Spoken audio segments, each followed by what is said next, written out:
ఇప్పుడు ఇంకొకటి అన్నగారు బ్యాంకింగ్ వ్యవస్థ కూడా కుప్పకూలే పరిస్థితి. ఎందుకంటే అన్‌లిమిటెడ్ ఇన్వెంటరీ క్రియేట్ చేసుకుంటూ పోతే రేపు దాన్ని కొనేవాళ్ళు లేకపోతే డెఫినెట్‌గా ఈ హౌసింగ్ వాడు కొన్న కట్టడు తర్వాత గదా! ఈఎంఐస్ కట్టకపోతే రేపు బ్యాంక్స్ వాడు నిలబడవు ఈఎంఐ కదా! కట్టడు. వాడు ఒకవేళ నేను కొనే స్థితిలో లేనంటే అవి ఖాళీగున్నాయనుకోండి, బిల్డర్ ఎగ్గొడతాడు బ్యాంకులకి.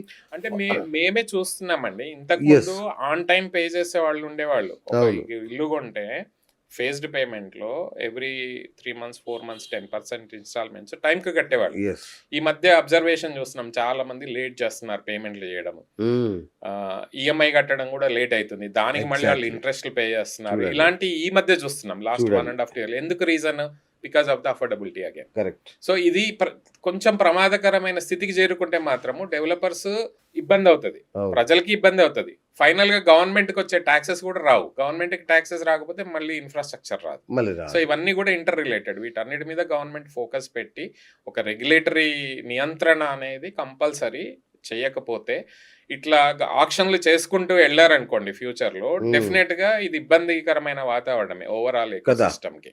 ఇప్పుడు మీరు 100 కోట్లకు అమ్మండి, 150 అమ్మండి, మీకు ఎంప్లాయ్మెంట్ జనరేట్ అవుతుంది, అదొక కంపెనీస్ పద్ధతిగా వస్తాయి, అదొక చేసుకోండి. అవును. పద్ధతి. At the same time you also need to create rental ఒక ఎకో సిస్టమ్ ఉండాలి గదా! ఒక ఎకో సిస్టమ్ అనేది నడవాలి గదా! బిల్డ్ చేయాలి. ఇప్పుడు గవర్నమెంట్ కి ఆ! రెవెన్యూ రావాలి. రెవెన్యూ వచ్చినప్పుడే ఇన్ఫ్రాస్ట్రక్చర్ కానీ మిగతా ఫెసిలిటీస్ అవుతుంది. కానీ వస్తాయి. పేదలకు ఇల్లులు కావాలన్నా ఇవాళ రిచ్ వాళ్ళ దగ్గర ట్యాక్సెస్ వసూలు చేస్తేనే అంతేనే పేదలకు కదా! ఇవ్వాల్సి వస్తుంది. సో డెఫినెట్ గా మీరు 100 కోట్లకు అమ్మొద్దని అయితే చెప్పము, కరెక్ట్. అమ్మండి. కానీ అదే కంపల్సరీ ఒక నియంత్రణ అనేది కూడా ఉండాలి. అవును. ఇవాళ అడ్డగోలుగా రేట్లు పెరుగుకుంటూ పోతే ఫైనల్ గా మళ్ళీ ప్రాబ్లం వచ్చేది ప్రజలకి, ప్రాబ్లం వచ్చేది డెవలపర్స్ కి, ప్రాబ్లం వచ్చేది బ్యాంక్స్ కి, ప్రాబ్లం వచ్చేది ప్రభుత్వానికి. ఇంకొకటి అన్నారు ఎఫ్ఎస్ఐ ఫ్లోర్ స్పేస్ ఇండెక్స్ తీసుకుంటే అన్లిమిటెడ్ ఇచ్చేస్తున్నారు. ఇది అంటే ఆల్మోస్ట్ కాంక్రీట్ జంగల్ లాగా పార్కులు కూడా కట్టేస్తారు, తవ్వేసి కట్టేస్తారు ఎక్కడ పడితే అక్కడ. చెరువుల్ని మింగేసారు, ఆల్రెడీ అన్నీ అయిపోయినాయి. రేపు చిన్న వరద వస్తే ఏమైపోవాలన్న ఈ సిటీ? ఎక్కడ అసలు మినిమం స్పేస్ కూడా లేకుండా చేస్తే సిటీ ఏమవుద్ది? యా, ఎఫ్ఎస్ఐ దీని మీద చాలా డిబేట్ అవుతుందండి. ఓకే. కాకపోతే హైదరాబాద్ లో ఈ ఎఫ్ఎస్ఐ అనేది ఒక 10 కిలోమీటర్స్ వరకే రిస్ట్రిక్ట్ అయింది. అంటే మాదాపూర్ నుంచి గచ్చిబౌలి, నెక్స్ట్ కొల్లూరు అక్కడి వరకే. అక్కడ వరకే వర్టికల్ డెవలప్మెంట్ అనేది అవుతుంది. మిగతా సిటీ అంతా హారిజాంటల్ గానే గ్రో అయింది ఇన్ని రోజులు. ఇప్పుడిప్పుడే అక్కడక్కడ కూడా అక్కడక్కడెక్కడో హై రైజెస్ వస్తున్నాయి. కానీ ఒక సిటీ వాల్యూ పెరగాలంటే ల్యాండ్ వాల్యూ పెరగాలన్నా వర్టికల్ గ్రోత్ అనేది కంపల్సరీ కావాల్సిందే. ఆ వర్టికల్ గ్రోత్ తో పాటు ఫెసిలిటీస్ కూడా వస్తున్నాయి. మంచి మంచి క్లబ్ హౌసెస్, అమ్యూనిటీస్ వాటి వస్తున్నాయి. సో ఆబ్వియస్ గా వాటికి అప్పర్ మిడిల్ క్లాస్ కానీ రిచ్ క్లాస్ కానీ వాటికి అట్రాక్ట్ అవుతారు. అవును. ఆ వర్టికల్ గ్రోత్ అనేది ఎంప్లాయ్మెంట్ జనరేషన్ కి, వెల్త్ క్రియేషన్ కూడా యూజ్ అవుతుంది. ఒక పాజిటివ్ ఆస్పెక్ట్ కూడా ఉంది. రైట్. ఎఫ్ఎస్ఐ వల్ల, అన్లిమిటెడ్ ఎఫ్ఎస్ఐ వల్ల, వర్టికల్ గ్రోత్ అవ్వడం వల్ల కొన్ని పాజిటివ్ పాయింట్స్ ఉన్నాయి, నెగిటివ్ పాయింట్స్ కూడా ఉన్నాయి. పాజిటివ్ పాయింట్ ఏంటంటే ఒకటేమో ఒకే ఏరియాలో డెన్సిటీ జనాలు అక్కడ ఉండడం వల్ల, వర్క్ దగ్గరకు ఉండడం వల్ల ఎక్కువ తిరగాల్సిన అవసరం ఉండదు, కార్స్ తక్కువ యూటిలైజేషన్ అవుతుంది. అట్లాంటి కొన్ని యాడ్-ఆన్స్ వెల్త్ క్రియేషన్ అవుతుంది. ప్రకృతి విపత్తులు అది ప్రకృతి విపత్తులు వస్తే ప్రాబ్లం కాకుండా చూడాల్సిన రెస్పాన్సిబిలిటీ గవర్నమెంట్. అలా చేయట్లేదు. అలా చేసుంటే డెవలపర్స్ కాదు, డెవలపర్ కట్టే వరకే వాళ్ళు రెస్పాన్సిబిలిటీ. ఎగ్జాక్ట్లీ అన్న. గవర్నమెంట్ ది మాత్రము మీరు ప్రాపర్ డ్రైనేజ్ సిస్టమ్ కానీ, ప్రాపర్ ఎలక్ట్రిసిటీ సిస్టమ్ కానీ, ఈ వాటర్ ఎక్కడికి వెళ్తుంది అవన్నీ స్టడీ చేసి దానికి తగ్గట్టు ప్లాన్ చేయడం మాత్రము ఉందా? అట్లా ఉందా? లేదు కదా. ఎగ్జాక్ట్లీ. మీరు రోడ్ ఎగ్జాక్ట్లీ. ఇప్పుడు సిటీలో రోడ్ లేయడానికే డబ్బులు లేవు మన స్కోప్ దగ్గర. లేనప్పుడు ఇంకా మిగతా అన్ని ఎక్కడవుతాయి? ఎక్కడవుతాయి? ఈ రోజు కూడా చూడండి, మొన్న మణికొండలో నాలలో కొట్టుకుపోయారు జనం. అవును, ఒక సాఫ్ట్వేర్ ఇంజనీర్ నాలలో. వర్షాకాలం చాలా ఎంత ఇబ్బంది పడ్డారు. ఇయర్స్ నుంచి కూడా ప్రతి వర్షాకాలాలు బాగా వచ్చినాయి. మరి ప్రతిసారి ఇబ్బంది అవుతూనే ఉంటది. దానికంటూ ఒక లాంగ్ టర్మ్ ప్రణాళిక కానీ లేదు, అది చేయడం సాధ్యం కాదు. పోనీ కొత్త సిటీలో అన్న చేస్తున్నారంటే అది జరగట్లేదు. మరి ఎక్కడ జరుగుతున్నట్టు అభివృద్ధి? అదే అంటున్నా, గవర్నమెంట్ ఇది చెయ్యకపోతే గవర్నమెంట్, ప్రజలు, డెవలపర్స్ ముగ్గురు కూడా ఇబ్బంది పడే పరిస్థితి వస్తుంది రేపు ఫ్యూచర్ లో. వేరైతే మీరు అఫోర్డబుల్ క్వాలిటీ హౌసింగ్, అందుకోసం నేను క్వాలిటీ హౌసింగ్ అనేది హౌస్ ఒక్కటే మంచిగా ఉంటే కాదు. Quality housing also includes infrastructure, proper drainage system, proper water connectivity. ఇవన్నీ లేకపోతే రేపు డెఫినెట్ గా ఇబ్బంది పడే పరిస్థితి వస్తుంది. ఇప్పటిదాకా హైదరాబాద్ లో మరీ డేంజరస్ సిచ్యువేషన్ ఎప్పుడు రాలేదు కానీ అవును. సడన్ గా ఒక రోజు వస్తది 60 ఒక రోజు. సెంటీమీటర్స్ ఆ. 100 సెంటీమీటర్స్ వాటర్ పడితే మాత్రం డెఫినెట్ గా ఇబ్బందులు అయ్యే పరిస్థితి ఉంటుంది. కదా. లో లయింగ్ ఏరియాస్ అయితే డెఫినెట్ గా చాలా ఇబ్బంది పడే పరిస్థితి. పరిస్థితి వస్తుంది. ఇప్పుడు సిటీ ప్లానింగ్ సరిగ్గా లేకపోతే మాత్రం ఫ్యూచర్ లో డెఫినెట్ గా ఇబ్బంది అనేది కుదురుతుంది. ఆల్రెడీ మనము ట్రాఫిక్ పరంగా ఆల్రెడీ చూస్తున్నాం. చూస్తున్నాం ఇది కదా. ఒకటే చూస్తున్నారు ఓన్లీ ఏది వర్షం పడితే అని. అది వర్షం ఒకటే కాదు కదా, పొల్యూషన్ చూడాలి, ట్రాఫిక్ చూడాలి.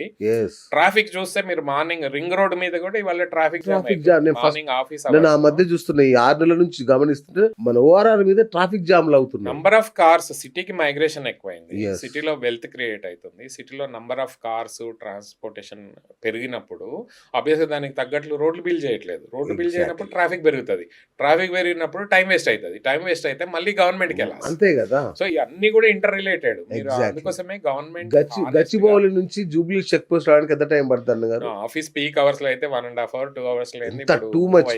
అంటే ఈ స్ట్రెస్ ఎంత అన్నగారు? 10 కిలోమీటర్లు కూడా ఉండదు, 8-10 కిలోమీటర్లు ఉంటుంది. ఇప్పుడు ఇది కాదు, ఇంకా ఇప్పుడు నంబర్ ఆఫ్ అపార్ట్మెంట్స్ ఏవైతే పెరిగిన తర్వాత ఇంకా డెఫినెట్ గా ఇంకా పెరుగుతుంది. కార్లు కూడా పెరుగుతున్నాయి. ఇవాళ నార్మల్ మిడిల్ క్లాస్ పర్సన్ ఇంతకు ముందు బస్సులో వెళ్ళేవాళ్ళు, బైక్ లో వెళ్ళేవాళ్ళు. ఇప్పుడు మిడిల్ క్లాస్ ప్రతి ఒక్కరు కారు కూడా కార్ అఫోర్డ్ చేయగలుగుతున్నారు.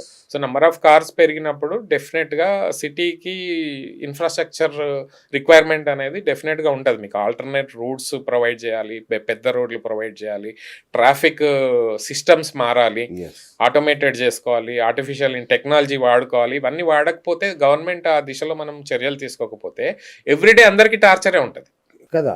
అప్పుడు అనుభవిస్తున్నాం ఆల్రెడీ. అప్పుడు ఏమవుతుంది, సిటీ నుంచి మైగ్రేషన్ స్టార్ట్ అవుతుంది. ఆల్రెడీ బెంగళూరు చూస్తున్నారు. బెంగళూరులో అదే అడగబోతున్నా, అసలు బెంగళూరు అన్ని రకాలుగా బాగుంటది. ఒక ట్రాఫిక్ పరంగా లేనందుకు చాలా మంది బెంగళూరు నుంచి హైదరాబాద్ కి ఆఫీసులు రావడం చూసాం మనం. బెంగళూరు నుంచి జనాలు హైదరాబాద్ షిఫ్ట్ అవడం చూసాం. ఎస్పెషల్లీ నార్త్ నుంచి ఒకప్పుడు అందరు బెంగళూరు వెళ్ళేవాళ్ళు, ఇప్పుడు హైదరాబాద్ కి వస్తున్నారు. ఎందుకంటే బెంగళూరు కన్నా హైదరాబాద్ బెటర్ సిటీ అనేది అందరికి అర్థమైంది ఇన్ఫ్రాస్ట్రక్చర్ పరంగా. కానీ ఇంకా మైగ్రేషన్ ఎక్కువైతే రేపు మనం కూడా రేపు ఇంకో బెంగళూరు అవ్వాల్సిన కర్మ పట్టకూడదు. రియల్ ఎస్టేట్ పరంగా కూడా బెంగళూరు ఇది ఫేస్ చేసింది కూడా. మొన్నటి వరకు ఖాళీలు ఉండే. మీరు ఇంతకుముందు అంటే గవర్నమెంట్ చేపట్టాలి. రేవంత్ రెడ్డి గారు వచ్చాక కొన్ని పెద్ద ప్రాజెక్ట్స్ కాన్సెప్టువలైజ్ చేస్తున్నారు, కానీ అవి ఇంప్లిమెంటేషన్ ఎప్పుడు? ఎగ్జాక్ట్లీ లాస్ట్ 2 years లో మనము రీజనల్ రింగ్ రైల్ అని ఒకటి అనుకున్నారు, మెట్రో ట్రైన్ ఎక్స్పాన్షన్ అనుకున్నారు. ఆ దిశలో యాక్చువల్గా మెట్రో ట్రైన్ ప్రైవేట్ నుంచి గవర్నమెంట్ తీసుకున్న తర్వాత ఇంకేమి స్టార్ట్ అవ్వదు ఇప్పట్లో. అదైతే ఒక మంచి పని అయితే జరిగింది. ఎందుకంటే ఎల్ఎన్టీ ఎక్స్పాన్షన్ నేను చేయలేనంది, గవర్నమెంట్ తీసుకుంది. ఇప్పుడైనా తొందరగా నెక్స్ట్ 6 months లోనో 1 year లోనో రీజనల్ రింగ్ రోడ్ అయినా మెట్రో ట్రైన్ అయినా మీరు ఎక్స్పాండ్ చేయకపోతే, ఇవాళ ఉన్న మెట్రో ట్రైన్ లో మీరు పరిస్థితి చూసిరా, మార్నింగ్ ఆఫీస్ సందు పెట్టడానికి ప్లేస్ లేదు, నంబర్ ఆఫ్ ట్రైన్స్ కూడా పెంచట్లేదు. సో ఇవన్నీ కూడా స్లోగా నెగటివిటీ స్టార్ట్ అవుతుంది సిటీ మీద. వీటి మీద మనం ఫోకస్ చేయకపోతే ఇప్పుడు ఇవన్నీ కాదు. బస్సులు, ఒకప్పుడు బస్సులో జనాలు వెళ్ళేవారు, బస్సులు అనేవి తగ్గిపోయినాయి. ఇప్పుడు ఆర్టీసీ పబ్లిక్ ట్రాన్స్పోర్టేషన్ బాగా తగ్గిపోయింది. ఇంకోటి క్వాలిటీ ఆఫ్ బస్సెస్ కూడా పెరగాల. నువ్వు 2000 లో అదే బస్సు, 2010 లో అదే బస్సు, 2020 లో అదే బస్సు అంటే ఎట్లా? కొంచెం ఇప్పుడు ఎలక్ట్రికల్ బస్సెస్ వచ్చినాయి, ఏసీ బస్సెస్ వచ్చినాయి. మీరు వేరే సిటీస్ పోతే అక్కడ ఉండే బస్ చెప్పండి. నా చిన్నప్పుడు సెట్విన్ బస్సులు అని ఇప్పుడు తిరుగుతున్నాయి. మారాలి. సిటీ మారినప్పుడు గవర్నమెంట్ కావాలిస్తే ఫ్రీ సర్వీస్ ప్రొవైడ్ చేసైనా మీరు బస్సులు చేయాలి కదా, హై ఎండ్ బస్సెస్ తిప్పాలి. ఇంకా పాతకాలం బస్సులు, పాత టైప్ బస్సులు తిప్పుతారంటే ఎట్లా? ప్రజల టేస్ట్లు మారినప్పుడు బస్సులు కూడా మారితే బస్సులో తిరుగుతారు. తిరగనంటే వాడు కార్లో కంఫర్టబుల్ అంటే కార్లోనే వస్తాడు.